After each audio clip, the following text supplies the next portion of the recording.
আসসালামু আলাইকুম। দর্শকবৃন্দ, বাংলাদেশের জাতীয় নির্বাচন সুন্দর করার জন্য, ভালো করার জন্য বাংলাদেশ সেনাবাহিনীর সহযোগিতা চাইছেন ডক্টর মোহাম্মদ ইউনূস স্যার। খুব সুন্দর একটি কথা উনি বলেছেন এবং কথাগুলি আসলে আমার কাছে খুব ভালো লাগছে।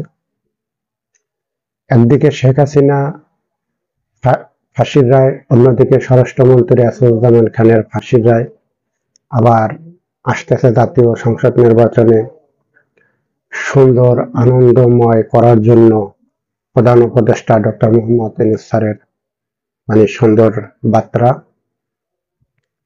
সেনাবাহিনীকে বলেছেন যে জাতীয় নির্বাচন সুন্দর করার জন্য, আনন্দময় করার জন্য তাদের সহযোগিতা খুবই প্রয়োজন। এবং এইবারের জাতীয় নির্বাচন সুন্দর করার জন্য সেনাবাহিনী ছাড়া তো কোনো বিকল্প পথ নেই এবং সেনাবাহিনীর সহযোগিতা অবশ্যই আমাদের দরকার, অবশ্যই দরকার। বাংলাদেশের মানুষ বাংলাদেশ সেনাবাহিনীকে খুবই ভালোবাসে। যখন আওয়ামী লীগ সরকারের পতন হলো, তখন বাংলাদেশের সব মানুষ যারা আন্দোলন করেছে সবাই বলেছে যে এই মুহূর্তে দরকার সেনাবাহিনীর সরকার, কারণ বাংলাদেশের জনগণ সেনাবাহিনীকে খুবই ভালোবাসে, খুবই ভালোবাসে। এবং জনগণ চাইছিল যে রাষ্ট্র ক্ষমতার ভার সেনাবাহিনী নেই, কিন্তু বাংলাদেশ সেনাবাহিনীর অফিসাররা খুবই বুদ্ধিমান, খুবই ব্রেলিয়ান তারা, এবং খুবই মেধা সম্পন্ন অফিসার।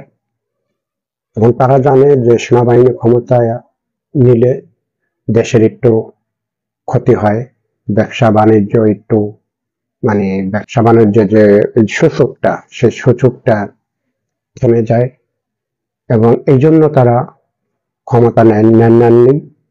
ক্ষমতাটা ভালো একজন অভিজ্ঞ মানুষের হাতে দিয়েছেন, ডক্টর মোহাম্মদ ইউনূস স্যারকে দিয়েছেন।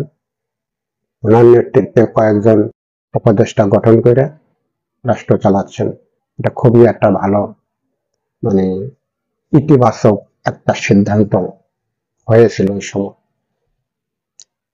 এবার এই সিদ্ধান্তকে সবাই তখন আবার ধন্যবাদ জানাইছে যে ঠিক আছে, তাহলে এটাই করা হোক। দর্শকবৃন্দ, জাতীয় নির্বাচনটা হয়তো খুব তাড়াতাড়ি ফেব্রুয়ারির ভিতরেই হয়ে যাবে। সরকারের যে কথাবার্তা, বিভিন্ন ধরনের নির্বাচন নিয়ে ইতিবাচক কথা, এই জন্য মনে হচ্ছে যে ফেব্রুয়ারির ভিতরেই এই নির্বাচনটা হয়ে যাবে। তো বাংলাদেশের আমরা যারা সাধারণ ভোটার আছি, আমি একজন সাধারণ মানুষ, সাধারণ মানুষের জন্যই আমি ভিডিও করি। বাংলাদেশের সব মানুষ বললে ভুল হবে, আমরা আশা করতেছি যে শেষ মুহূর্তে হলেও হয়তো আওয়ামী লীগ এই নির্বাচনে অংশগ্রহণ করতে পারবে। কথাটা এই জন্যই বললাম যে শেখ হাসিনা ও স্বরাষ্ট্রমন্ত্রী আসাদুজ্জামান খান তাদের হয়তো ফাঁসি রায় হয়েছে, কিন্তু আওয়ামী লীগের সব নেতার তো আর ফাঁসি রায় হয়নি। আওয়ামী লীগ যে একটা দল, যে একটা নাম, সেটা তো বেঁচে আছে। আওয়ামী লীগ যে নাম, সেটার তো আর ওই ফাঁসি হয়নি। ফাঁসি দুজন মানুষের হয়েছে, রায় হয়েছে, ঠিক আছে, দুজন মানুষের রায় হয়েছে। তাহলে এই যে নির্বাচনের যে প্রক্রিয়াটা, আওয়ামী লীগ নির্বাচন করার যে একটা প্রক্রিয়াটা, সেটা একবারে থামাই দেওয়া হয়নি,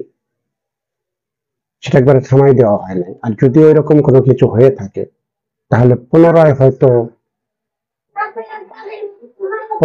হয়তো এই বিষয়টা বিবেচনা করা হয়তো নির্বাচনের ঠিক আগ মুহূর্তে হয়তো বলতে পারে যে ঠিক আছে, আপনারা নির্বাচনে আসেন। আমরা দেশের মানুষ আশা করতেছি শেষ মুহূর্তে আমরা এই জিনিসটা আশা করতেছি যে আওয়ামী লীগ তারা নির্বাচন করতে পারবে।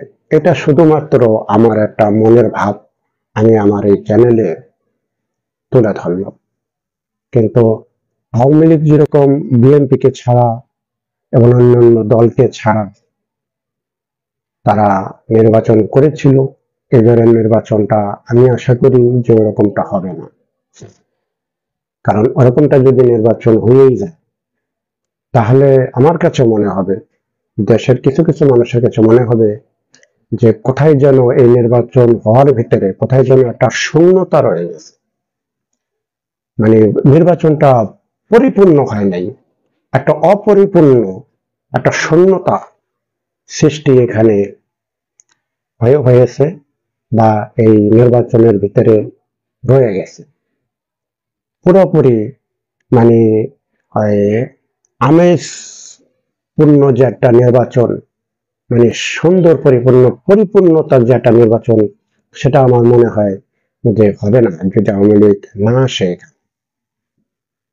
তো আমি আশা করতেছি ডক্টর মোহাম্মদ ইউনূস স্যারের প্রতি অনুরোধ করব যে আপনারা যে কোনো ভাবেই হোক, যে কোনো আইনের ফাঁক দিয়ে হোক, আপনারা এই আওয়ামী লীগকে নির্বাচনে অংশগ্রহণ করার একটা সুযোগ আপনারা তৈরি করে দিবেন।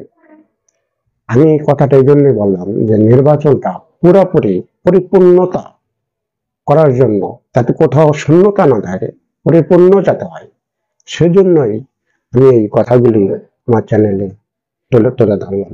দর্শকবৃন্দ, যদি আমার এই কথাগুলি ভালো লাগে, তাহলে আপনারা আমার এই চ্যানেলটাকে আপনারা একটু শেয়ার করে দেবেন।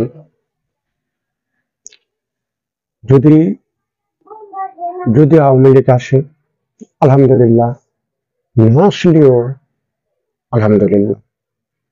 ধন্যবাদ দর্শকবৃন্দ। আমার এই কথাগুলি যদি ভালো লাগে, আপনারা শেয়ারের মাধ্যমে অন্য কারো কাছে একটু পৌঁছে দেওয়ার জন্য চেষ্টা করবেন। আসসালাম।